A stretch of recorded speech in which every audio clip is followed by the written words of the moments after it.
안녕하십니까. 중세교에서 11번째 강의 시간이 되겠습니다. 오늘은 종교적 공포와 대중의 욕망이란 큰 제목으로 또 작은 제목으로는 연옥과 면벌부에 대한 주제를 가지고 함께 공부해 나가겠습니다. 대중들이 발전시키는 변화. 유럽에서는 대체로 12세기 무렵을 대중이단의 등장기로 봅니다. 대중이단 운동과 탁발수도회 같은 급진적 종교운동은 단순히 교리 문제보다는 당대 제도교회와 성직 계급의 타락과 무능에 대한 반발로 등장한 것입니다. 장기 12세기의 발전은 스콜라학이나 대학으로 대표되는 지식인 계층에만 영향을 준 것은 아니었습니다. 대중의 신앙도 여러모로 변화가 있었습니다. 그 변화는 제4차 라테란 공회를 통해 절정에 이르게 됩니다. 이런 변화는 하향시켰을 뿐 아니라 대중이 스스로 발전시켜 나가고 역으로 그것을 제도 교회 속에서 수용하는 쌍방향 변화였습니다. 이 변화는 다소간 대중의 미신적 신앙을 조장하고 종교 행위를 흐리는 부작용을 낳기도 했습니다. 자, 성체와 성모 숭배. 성체와 성모 숭배. 그러니까 성체와 성모 숭배.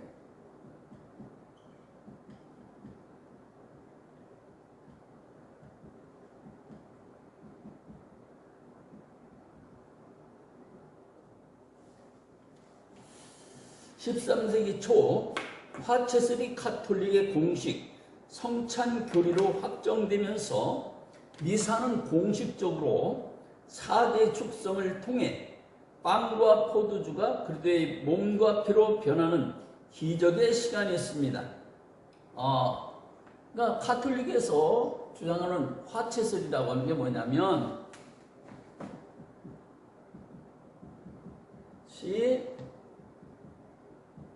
빵과 포도주는 사제가 기도하는 순간 그리스도의 몸과 피로 변한다 하는 것입니다. 그게 화채설이에요. 그래서 사람들은 눈앞에서 펼쳐지는 이 기적 때문에 경외감을 갖게 되었다고 합니다. 그러니까 사제들이 빵을 들고 축성을 기도하면은 그 빵이 그 순간에 그들의 몸으로 변한다고 하는 그런 믿음을 가지게 되니까 이 순간은 빵이 살이 되고 포도주가 피로 바뀌어지는 그런 기적의 시간이었고, 그래서 성도들이 그런 경외심을 가지게 되었다 하는 그런 이야기입니다. 하지만 외형은 여전히 빵과 포도주였기에 대중은 만족하지 못하였습니다. 더 극적이고 가시적인 기적을 원한 것입니다. 진짜 내적으로도 변화가 되고 외적으로도 변화가 되어지는, 그래서 그 눈으로 변화를 확인하고 체험할 수 있는 어떤 그런 사건, 그런 기적들을 요구하게 되었고 바라게 되었다고 하는 것입니다. 기적을 보고 간직하려는 열망은 다양한 성물을 구하고 미신적으로 숭배하는 데까지 나가게 됩니다. 뭔가 자극적이고 실제적인 그 눈으로 오감으로 만져보고 시각으로 보고 청각으로 듣고 이렇게 촉각으로 느껴볼 수 있는 그런 감각적인 것들, 실제적인 것들을 찾기 위해서 사람들은 어떤 성물, 거룩한 물건에 집착하게 되어지고 미신적으로 숭배하는 그런 데까지 이르렀다는 얘기입니다. 눈에 보이는 성물이나 면벌구 증서는 사람들에게 심리적 안도감을 주었습니다. 그렇죠.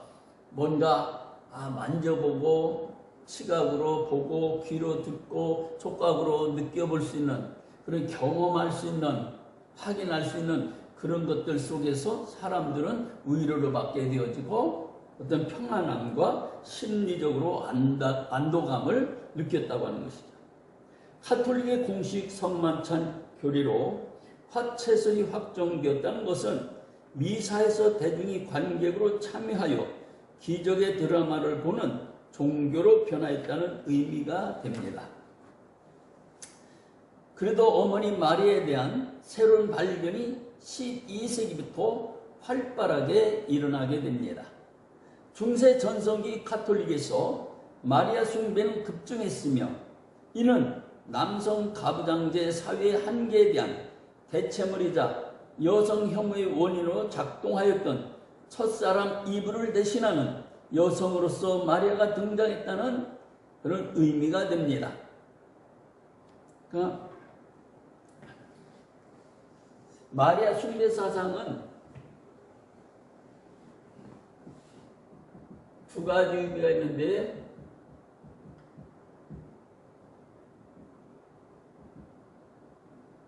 저게 체제 속에서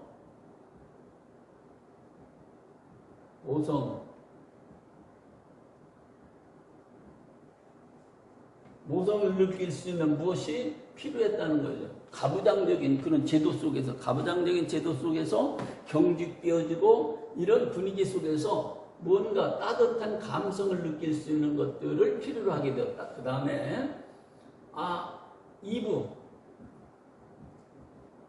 이브를 대신하는 여성상.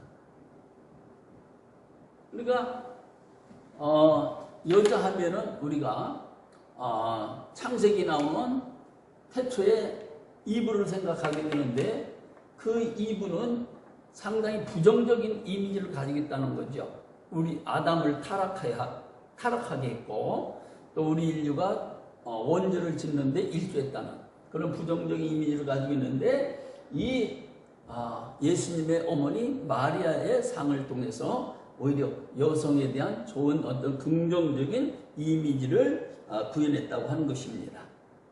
그래서 마리아에게 관심이 높아진 것은 과도하게 제도적이고 정치적인 가톨릭 교회가 담지 못한 종교적 헌신과 정서적 측면을 보호하는 것으로 볼 수 있습니다. 자, 이제 가장 뜨겁게 우리가 논의되는 연옥과 면벌부에 대해서 보겠습니다. 연옥.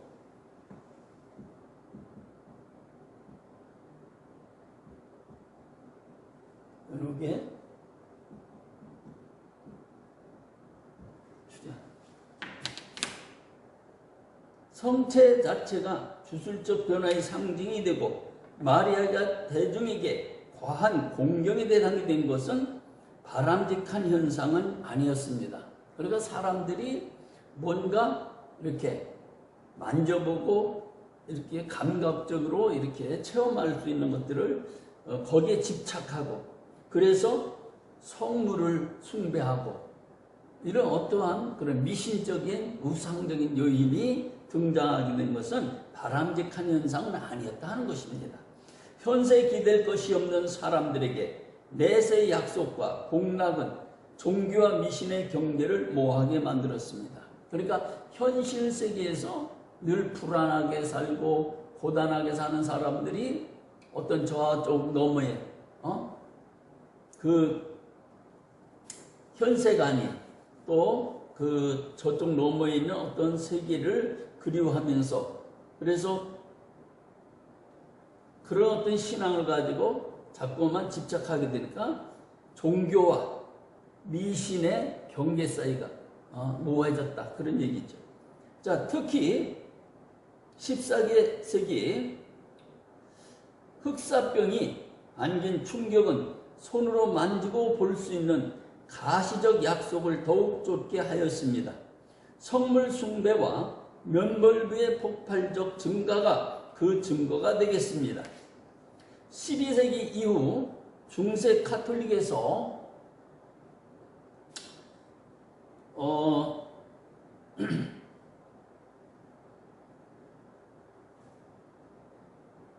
연옥의 중요성은 아무리 강조해도 지나치지 않습니다.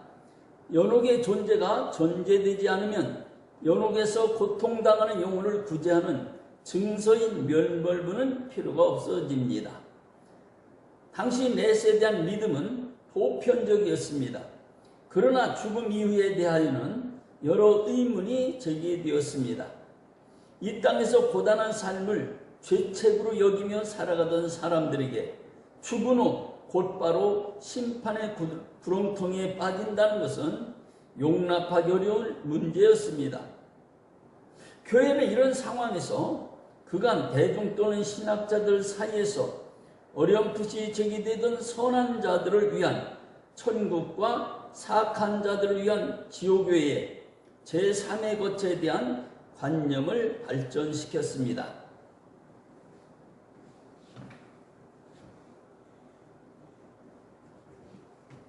자, 이런 거죠. 천국. 자는 지옥. 그런데 그냥 무조건 내가 지옥에 떨어진다고 그러면은 너무 가혹하지 않냐? 너무 잔인하지 않냐? 그러니까 한 번쯤 기회를 줘서 천국도 아니고 지옥도 아닌 제3의 지역, 이것이 연옥인데요. 연옥.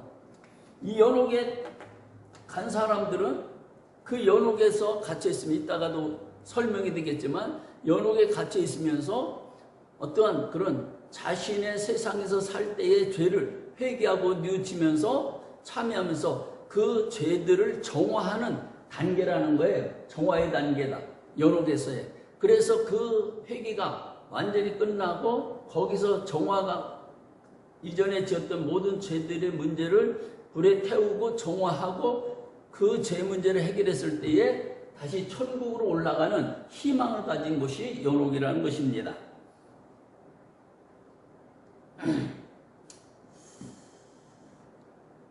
교회는 이런 상황에서 그간 대중 또는 신학자들 사이에서 어렴풋이 제기되던 선한 자들을 위한 천국과 사악한 자들을 위한 지옥 외의 삶의 거처에 대한 관념을 발전시켜 나가게 됩니다.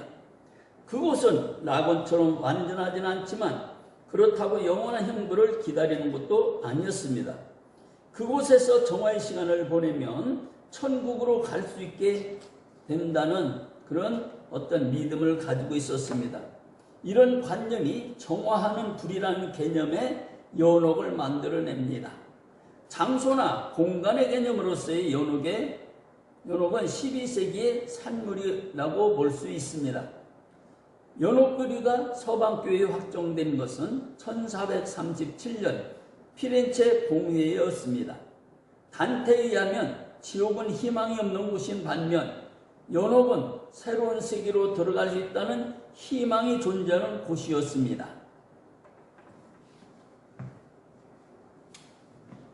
자, 지금 말씀드린 대로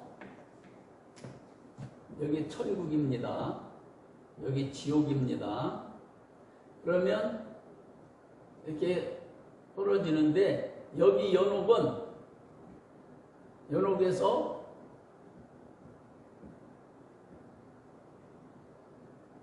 단계를 거치면 천국으로 갈 수 있다는 거죠. 그래서 이 연옥은 희망이 있는 곳이다 하는 것입니다. 자, 그 다음에 면벌부 종교적 심성을 지배하다. 면벌부. 그 다음에는 이제 연옥이 왔습니다. 면벌부를 보겠습니다. 면벌부. 우리가 면벌부, 면죄부라고도 하죠. 중세인들에게 구원의 문제, 즉 사후세계와 심판에 대한 두려움은 아주 실제적인 것이었습니다. 그들에게 구원이란 개인의 노력과 공로로 얻는 것이 아니었습니다. 구원이라고 하는 것은 개인의 노력과 공로로 얻는 것이 아니었습니다. 사후 구원의 불확실성을 제거하는 방법을 제시하고 구원으로 이끄는 인도자 역할을 하는 것이 가톨릭 교회였습니다. 중세교회는 대중을 위한 영적 계도와 교육을 행하는 계독기인 동시에 죽음에 대한 공포와 영혼 구원의 불확실성에 사로잡힌 사람들에게 보다 안전한 구원의 길을 담보하는 종교적 이정표를 제시해야 했습니다. 이게 무슨 말이냐면, 그래서 구원의 확신이 부족한 거예요. 그래서 두려움인 거죠. 불안. 내가 정말 천국에 들어갈 수 있을까 하는 그런 의문, 그런 조바심, 그런 걱정, 염려에 사로잡혀 있는 사람들에게 가톨릭은 이런 사람들에게 천국에 들어갈 수 있는 어떤 방법을 제시해주고 그들에게 확신을 시켜주고 그들에게 믿음을 주는 이런 역할이 필요했다는 것이죠. 그래서 그러한 기제로, 그러한 도구로서 뭐가 나오냐? 면벌부가 나왔다는 거예요. 면벌부. 그러니까 사람들이 이 세상을 살면서도 뭔가 늘 내가 구원받을 수 있을까? 내가 천국에 갈 수 있을까? 하는 그런 의문점, 또 그런 걱정, 염려, 불안 속에 있는 사람들에게 뭔가 확실한 것을 하나 던져주어서 그들이 그것을 붙들고 구원의 확신을 가지고 살아갈 수 있도록 해주는 그것이, 그래서 그렇게 고안되어서 나온 것이 면벌부라는 것입니다. 여기서 중세교회의 큰 특징 중 하나인 전통 형성으로 가는 제도교회와 대중의 쌍방향 소통과 수용이 이루어집니다. 중세 제도교회의 이러한 특징을 가장 잘 대변하는 것이 면벌고리의 교리의 발전 외에 연옥교리 형성이라고 할 수 있습니다. 면벌의 시행은 교회가 대중에게 부과한 일반적 은전이기보다는 수요와 공급이 지속적으로 이루어졌다는 점에서 쌍방향 관점으로 볼 수 있습니다. 면벌 수요의 시작은 교황이지만 면벌부는 대중의 열망을 통해 확대 재생산되었습니다. 이런 흐름을 신학적으로 정립하는 마지막 과정을 거쳐 면벌부는 라틴 그리스도교의 한 부분으로 수용이 되었습니다. 자, 그 다음에 이게 면벌부가 어떻게 시작되었느냐 하는 얘기입니다.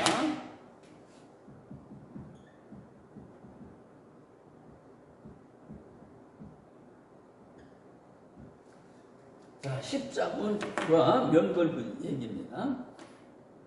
일반적으로 중세 라틴 교회에 면벌부가 등장한 것은 약 11세기 십자군 원정 때로 알려져 있습니다.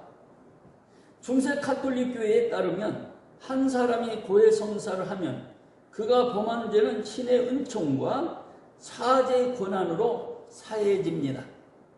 그러나 죄가 만든 후유증은 남게 되는데 이것을 참여자가 해결해야 할 잠벌이라고 부르고 있습니다.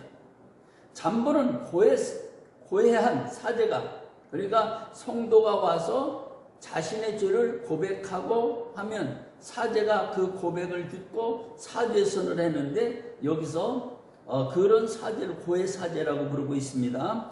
고해사제가 부과한 참회 고행을 수행해야 사라지게 됩니다. 그러니까 말하자면 제가 죄를 졌어요. 그래서 신부에게 가서 제가 이러기는 죄를 졌습니다. 그러니까 그 신부가 듣고서 있다가 예수 그리스도의 이름으로 죄를 사하노라. 이제 당신의 죄가 사해졌습니다. 그렇게 선언할지라도 거기에 또 해결해야 될 문제가 있는데 그게 뭐냐? 잠벌이라는 거예요. 잠벌.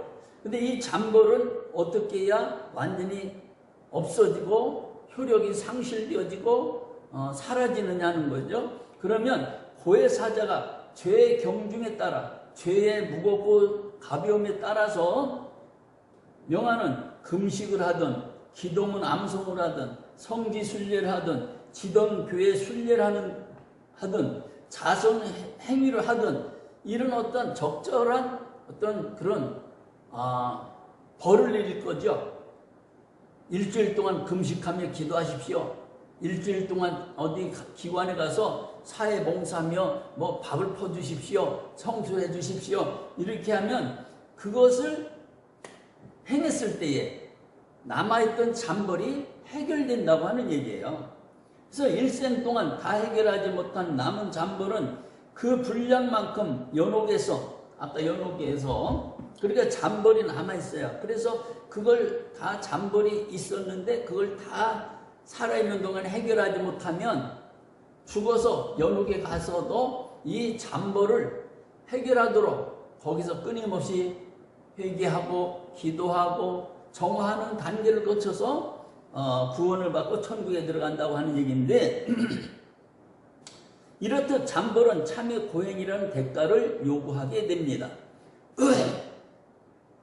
면벌은 고해사제가 부과한 참의 고행을 하지 않고도 교황이나 주교의 권한으로 잠벌을 경감하는 것으로 면벌부는 이를 증명하기 위해 발급하는 증서입니다. 그러니까 어떤 교황이나 주교가 특별 사명권을 행하는 거죠. 그러면 잠벌이 사라지는 거예요. 그래서 이 증서가 뭐냐? 이 사람의 잠벌이 해결됐다. 잠벌이 해결되었다. 는 증서가 면벌부라는 거예요. 벌이 면해졌다. 벌이 면해졌다 하는 그런 증서를 발행해 준다는 거죠. 초기 면벌부는 금전으로 거래되는 것이 아니고 참의 고행에 버금가는 행위인, 예를 들어서 금식을 하든지 아니면 참의 기도를 하든지 자원봉사를 하든지 아니면 어디 순례를 한다든지 이런 어떠한 고행에 버금가는 그런 행위를 했을 때에 예를 들면 예루살렘 성지순례나 십자군 원정 등 어렵고 위험한 종교적 행위에 동참할 때 발부되는 것이었습니다. 이 면벌부가. 이런 면벌부는 16세기, 13세기, 16세기 사이에 금전으로 매매되던 전형적인 면벌부와는 차이가 있었습니다. 초기 이런 면벌부는 그러니까 제가 어디 가서 금식하고 기도하고 그러면 또 이제 죄가 다 사해졌다고 하는 면벌부를 발급해주고 아니면 십자군 원정에 참여하면 죄가 사해졌다고 하는 면벌부를 발급받고 이랬다는 거죠. 그러니까 그때는 어떤 돈으로 매매되고 그런 단계가 아니었다는 겁니다. 초기 면벌부 배포에서 가장 분명한 증거는 십자군이지만 십자군 원정이 잦아든 이후에도 면벌부는 서유럽에 지속되었고 금전 매매가 보편화되었습니다. 면벌부는 성지 예루살렘을 회복한다는 십자군뿐 아니라 이교도, 무슬림, 이단에게서 그리스도 공화국을 지켜내는 자들까지 확대됩니다. 심지어 이단에 대항하여 믿음을 수호하고 학문을 장려하는 유산 노력을 포함한다고 보았고 토마스 아퀴나스는 신의 영광과 공공의 선을 위한 모든 행위에까지 면벌부를 확대했습니다. 예를 들면 성당 건축과 공공건물, 도로 및 교량 보수에도 점차 면벌부가 확대 발급되었다고 하는 것입니다. 중세 말로 가면서 사실상 라틴 그리스도교에 유기된다고 여겨지는 모든 행위에 면벌부가 발급되었습니다. 그러니까 조금이라도 어떠한 교회 건축 헌금을 내가지고 교회를 건축하겠다든지 학교에 기부해서 학교를 세우게 됐다든지 아니면 어린이들 고아원을 세우는데 거기에 좀 기부했다든지 이러면 그것을 위해서 그것이 하나님의 일을 위해서 교회를 위해서 그들의 영광을 위해서 자신을 드렸다. 물질을 봉사하고 희생했다고 하는 측면에서 이런 면벌부를 발급해 줬다고 하는 것입니다. 자, 면벌부를 공로한 아벨라르누스. 자, 이렇게 면벌부가 발급될 때에 그 아벨라르누스라고 하는 사람이 나타나게 됩니다.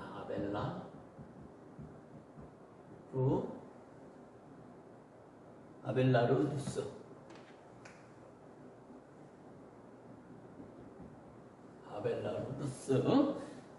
면벌부 수요를 학자들 사이에서 처음으로 공론화한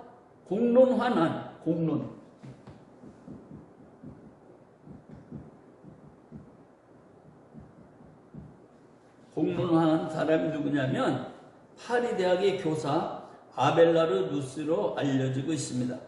아벨라르누스는 면벌부를 발급하는 주교들을 부끄러움도 느끼지 않으며 탐욕으로 가득한 자들이라고 비판을 합니다. 그는 주교의 면벌부 수요권에 대단히 냉소적이었습니다. 주교들이 잠벌을 면제할 권세가 있다면 왜 모든 지인에게 충분한 면벌을 내리지 않고 인색한가 반문합니다. 자, 그러니까 무슨 얘기냐면 죄가 남았다고 하는 자체가 모순이라는 거죠.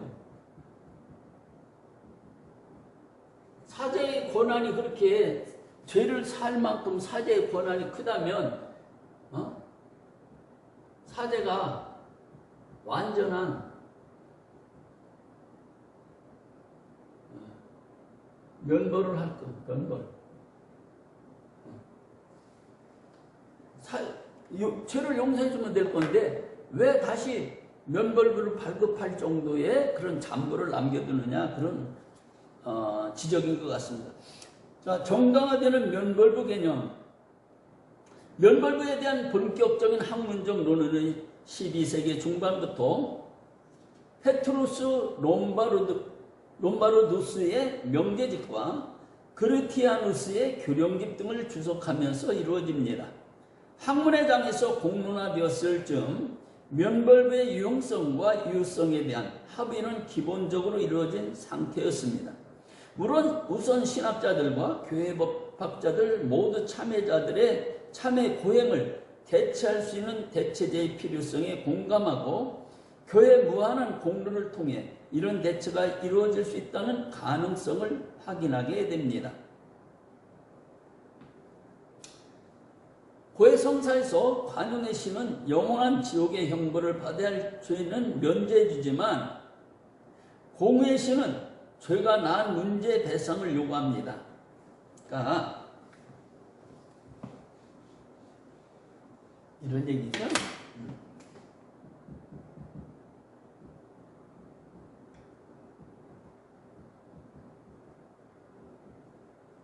하나님의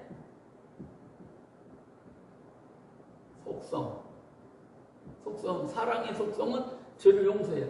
그러나 정의의 속성은 죄를 묻게 됩니다. 그래서 우리가 그러잖아요. 하나님의 두 가지 속성, 공의의 속성과 사랑의 속성이 있는데 이 공의의 속성은 하나님의 앞에 죄진 자는 모두가 죽는다. 죄의 값은 사망이다. 그런데 이쪽에 또 사랑은 하나님께서 세상을 이처럼 사랑하사 독생자를 주셨으니 이는 저를 믿는 자마다 멸망치 않게 하려 하심이라. 이 두 가지 속성이 이렇게 있는데 그래서 정의의 속성은 죄를 묻고 우리를 벌 주기 위해서 우리의 법정에 세운다면 사랑의 신은 속성은 우리를 죄를 용서해 주시고 우리를 자유케 하신다는 뜻이죠.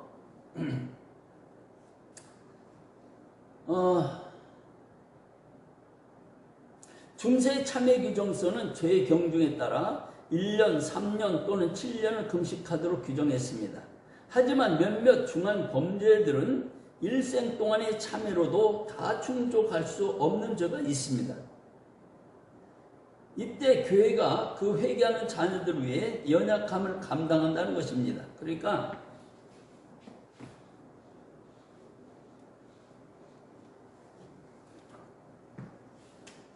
1년 금식해서 해결하는 죄가 있을 수 있고 2년 해야 되는 것도 있고 3년 이렇게 있는데 어떤 건 평생을 해도 안 되는, 평생을 금식하고 기도해도 다 지워지지 않는, 다 용서가 되지 않은 죄를 가지고 있다는 것이죠. 그러면 이런 것들을, 부족한 것들을 누가 채워주느냐, 이 부족한 부분을 누가 채워주느냐 하는 거죠. 그래서 이때 교회가 회개하는 자녀들을 위해 연약함을 감당한다는 거죠. 그게 뭐냐? 그리스도의 순환과 순교자의 고난을 통해 쌓인 교회 잉여의 공로가 대도를 통해서 자신의 공로로 보석을 다 감당할 수 없는 연약한 자들에게 대신 집을 낼 수 있다고 보았습니다. 그러니까 뭐냐? 예수 그리스도의 보혈의 공로, 순교자들의 희생의 피, 이런 것들이 교회의 공로가 된다는 거예요. 공로. 그래서 이런 교회에 넘치는 예수 그리스도의 그 무한한 그 은혜의 어떤 대속의 피, 공로, 이런 것들을 통해서 또 순교자들의 희생의 피, 이런 것들을 가지고 이 부족한 부분을 채워준다는 거예요. 개인의 부족한 부분을 채워줄 수 있다는 것이죠. 자, 건강한 오른팔이 상처 입은 왼팔을 싸매주듯이 성인들과 순교자, 성모 마리아와 그리스도가 면벌분을 통해 죄를 고백하고 참여하는 자들의 잠벌을 갚아주는 것은 자연스러운 귀결이라고 주장을 합니다. 자, 교회법 학자 호스티엔시스는 그리스도와 순교자들이 피 흘림을 통해 얻은 잉여의 공로가, 여기 잉여의 공로가 그랬죠. 잉여의 공로.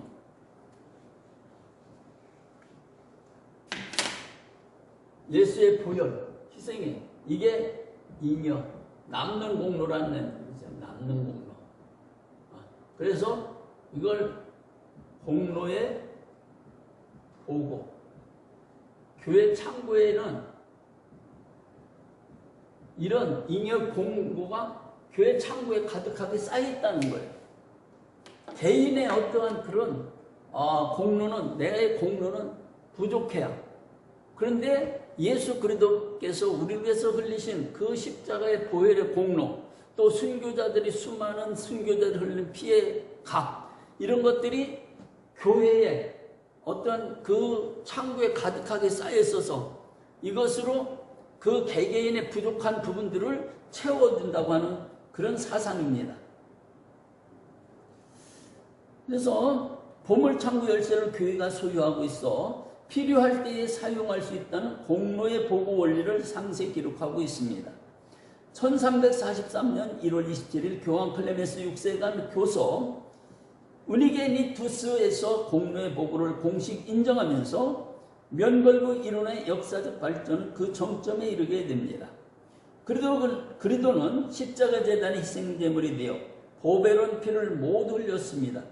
이 보혈은 홍수처럼 흘러내려 그리스도의 순환을 통해 지상의 교회는 마르지 않는 보물창고를 얻게 되었습니다. 그렇죠? 예수 그리스도의 모든 보혈의 공로는 모든 죄인들의 죄를 사고 남는다, 그런 얘기입니다. 그리스도의 성인들의 공로는 모든 시대, 모든 참여하는 죄인에게 필요한 보석의 양을 능가하며 아무리 자주, 아무리 큰 분량을 인출하더라도 그 창부는 절대 바닥을 드러내거나 파산하지 않는다는 것입니다. 예수의 공로가 워낙 커서 모든 사람들이 어떤 죄를 지었든 그 모든 것들을 다 탕감하고도 남는 그런 공로라는 거예요. 그래서 잉여 공로라고 붙인 거예요. 면벌부가 효력을 가지려면 참회자 회개, 성도의 교통과 함께 적법한 발급 권위를 가져야 합니다. 면벌부를 수여하는 권위의 토대는 대부분 마태복음 16장 18절과 요한복음 20장 23절인데요. 너희가 누구의 죄든지 사하면 사하여질 것이요 누구의 죄든지 그대로 두면 그대로 있으리라. 그리도가 베드로에게 천국 열쇠를 맡겼기에 그의 계승자인 교황과 주교들은 면벌부를 수여할 완전한 권세를 지닌다는 주장의 근거가 되고 있습니다. 망자를 위한 면벌부와 신학적 논쟁, 클레멘스 6세의 공로의 보고 교리가 세워진 후 라틴 그리스도교의 면벌부 교부는 폭발적으로 성장하게 됩니다. 면벌부 성장이 그리스도교 신앙에 해악을 준다는 논쟁도 점차 늘어나게 되었습니다. 공로의 보고 사상 이후 중세말 면벌부 운항에 대한 직접적 단초를 제공한 것은 사망자들을 위한 면벌부 매매로부터 볼 수 있습니다. 오직 살아있는 자들에게 부과된 형벌을 면제하는 데만 효력이 있었습니다. 망자들의 영혼을 위해 가족이나 친척이 면벌부를 구입해도 신학적으로 타당하고 여겨지는 것은 15세기에 들어서였다고 합니다. 망자들을 위한 면벌부 진화는 민중 사이에 널리 퍼진 연옥 사상이 교류화된 것과 괴를 같이 하게 됩니다. 자, 연옥 사상과 면벌부는 이렇게 연옥과 면벌부는 한 동전의 양면처럼 한 쌍이라는 거예요. 연옥에 들어간 사람이 여기서 자신의 남은 죄를 정화할 때 정화하는 곳이죠. 정화. 그런데 면벌부는 내가 아들이 예를 들어 아들이 면벌부를 사요. 구매하죠. 이 죽은 아버지를 위해서. 그러면 이 연옥에 있는 아버지의 죄가 탕감이 되어서 천국으로 올라간다 이런 얘기입니다. 그러니까 얼마나 사람들이 예를 들어서 자기 아버지를 위해서, 어머니를 위해서, 또 할아버지를 위해서, 형제를 위해서 내가 그분들이 이 연옥에서 평생을 두고 참회하고 정화의 단계를 거쳐야 되는데 그래도 못 가면 어떡해? 그래도 못 가면 천국에 못 가는 건데 내가 좀 기부를 하면 우리 돌아가신 아버지가 천국에 올라갈 수 있어. 돌아가신 할머니가 천국에 올라갈 수 있어. 할아버지가 천국에 갈 수 있어. 그렇게 해서 면벌부를 사고 파는 그런 어떤 제도가 나왔다는 거죠. 그럼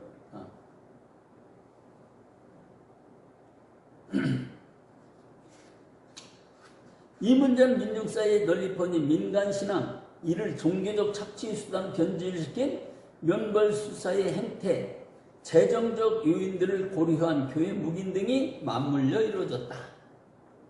그러니까 면벌부의 매매는 수요자가 있고 또 그 다음에 판매자가 있고 그 수익금으로 재정을 확충하는 교회가 있어요. 그래서 이들의 어떠한 필요를 서로 충족해 줌으로써 이렇게 면벌부가 매매되는 그런 경향을 만들어 갔다는 겁니다. 망자들을 위한 면벌 사상의 교회가 일관된 흐름을 보인 것은 아니었습니다. 비엔 공유회에서 클레멘스 5세는 면벌부가 망자들에게까지 효력을 지닌다고 주장하는 면벌사들을 탄핵하는 교령을 발표하였고요. 반면 1343년 이탈리아 한 도미니크회 출신 주교는 처음으로 망자들을 위한 면벌부를 발행합니다. 그리고 한 세기 후인 1476년 교황 식스투스 4세는 면벌부의 효력을 죽은 영혼에까지 공식적으로 확대하게 이릅니다.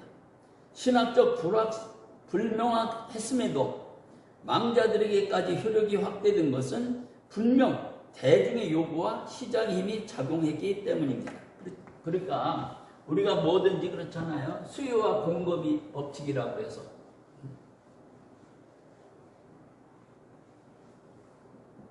그 면벌부를 원하는 수요자, 이것을 통해서 이익을 창출하려는 교회, 이 이익이 서로 맞아떨어졌다는 겁니다.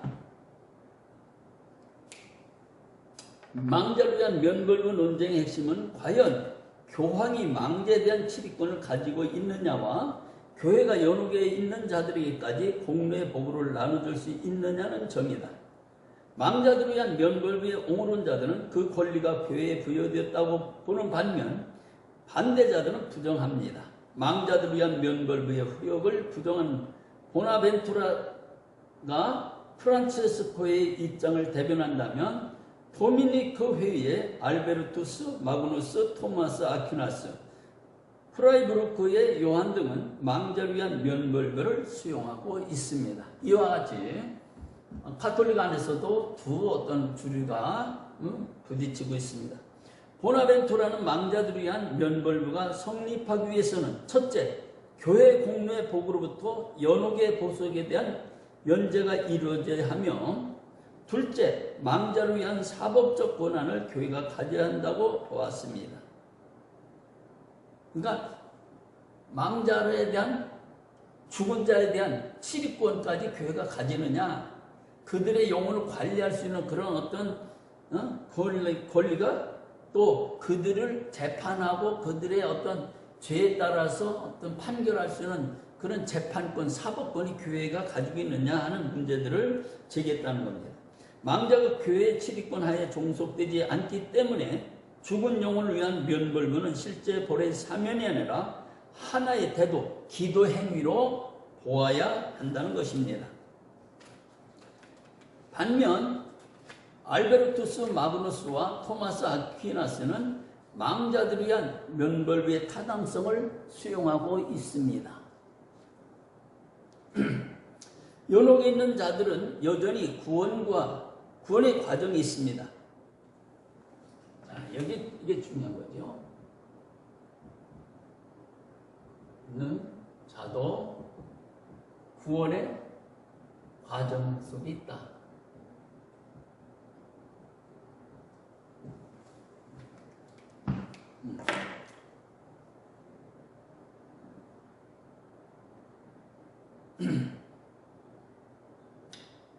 그래서 따라서 교회는 그들에 대한 치리권을 행사할 수 있다고 하는 것입니다. 구원의 과정이 있으니까 모든 것이 다 결정된 게 아니라 구원의 과정 속에 있기 때문에 교회가 이들에 대한 치리권을 가질 수 있다, 사법권을 가질 수 있다, 그런 거죠. 게다가 연옥에 들어갔다고 하는 것은 그들이 참여하면서 죽었다는 것으로 교회는 모든 참여하는 신실한 자들에게 면벌부를 확대할 수 있다고 주장을 합니다.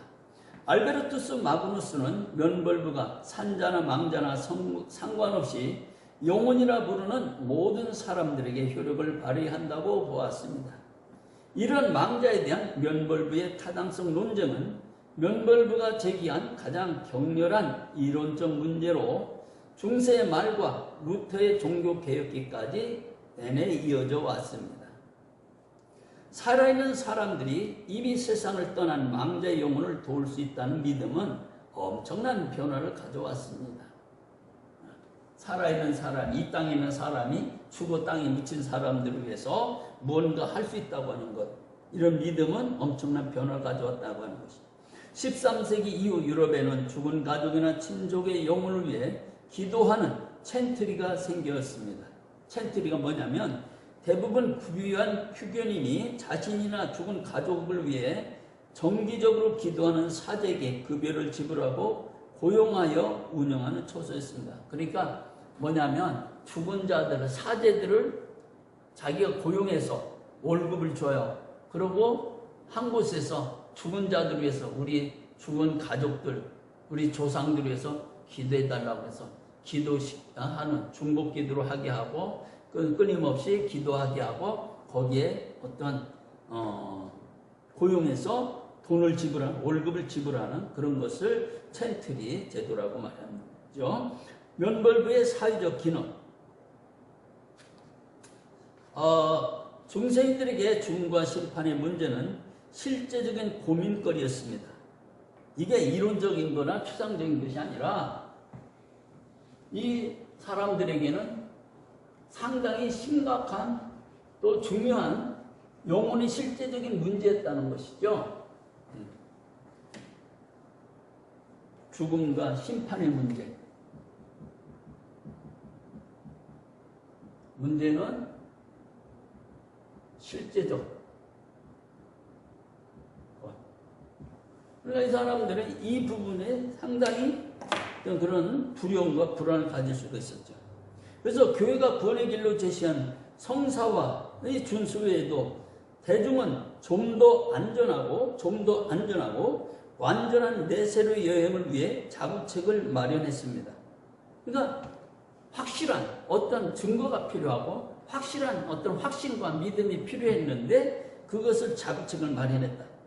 종교개혁 전야에는 실제는 두 적들이 있는데 외부적으로는 유럽을 둘러싸고 압박해오는 오스만 튀르크의 거친 위협과 내부적으로는 산발적으로 발생하는 흑사병 등으로 인해 사람들이 심리적으로 늘 불안했죠. 그러니까 우리가 어떤 코로나 사태로 인해서 늘 3년 동안, 지난 3년 동안 늘 좌불안서, 불안 속에 살았던 것과 비슷한 거죠. 그러니까 사람들이 이렇게 불안 속에서 죽음 앞에서 두려움과 불안을 가지고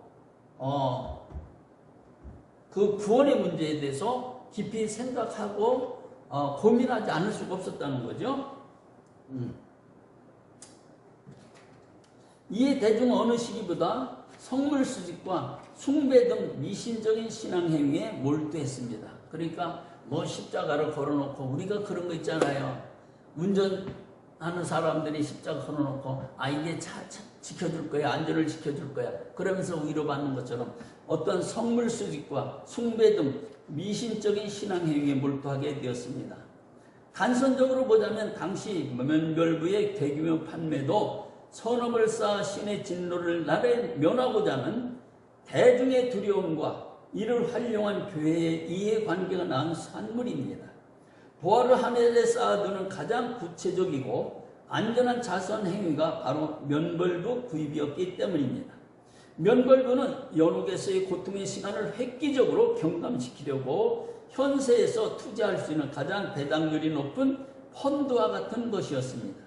이런 이유로 대중은 면벌부 구입에 필사적이었습니다.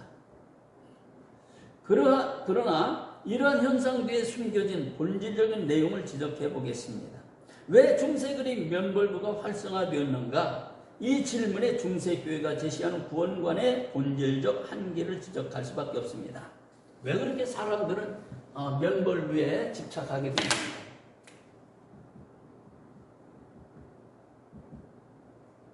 신의 결여. 구원의 확신이 부족하다는 거예요. 부족했다. 자신이 없다. 확신이 없다. 확신이 없어요. 구원의 확신이 없어요. 구원의 보증에 대한 의무는 중세말 가장 중요한 목회 문제 하나였습니다. 구원의 보증에 대한 보증. 그러니까 사람들은 어떤 외적인 어떤 그런 것에서 구원의 어떤 보증을 받고 싶었던 거죠.